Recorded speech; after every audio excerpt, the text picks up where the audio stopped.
Magandang umaga mga ka-garden. Ang ibabahagi ko po sa inyo ngayon ay yung pagbabawas ng ating mga punla dito. Kasi ang ginawa ko kasi dito, yung mga pinaghimayan ko ng mga gulay, yung mga seeds kasi ibinudbud ko dito.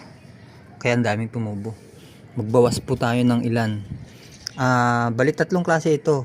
Merong okra, merong alugbati, saka sitaw. Itong sitaw ay nakakapagpalago ng ating mga halaman. Ang gagawin lang po natin, bawasan po natin ng sitaw. Yung sitaw po yung ibabawas po natin. Yan. Napakarami kasi nito. Pero kung meron kayong lugar na malawak, ay pwedeng ilipat. Pero ang gagawin po natin ay magbabawas lang po tayo.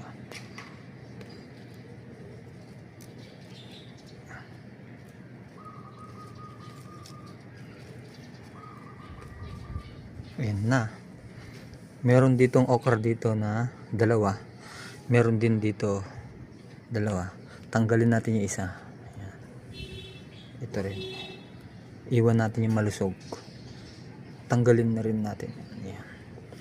Tapos yung alugbati, dyan na lang po sila. Tapos itong mga dahon ilalagay nyo po dito. Kapag nabulok po ito ay magiging pataba o kaya magiging mulch, yung para hindi agad matuyo yung lupa. Ayan mga ka-garden, sana meron kayong konting natutunan.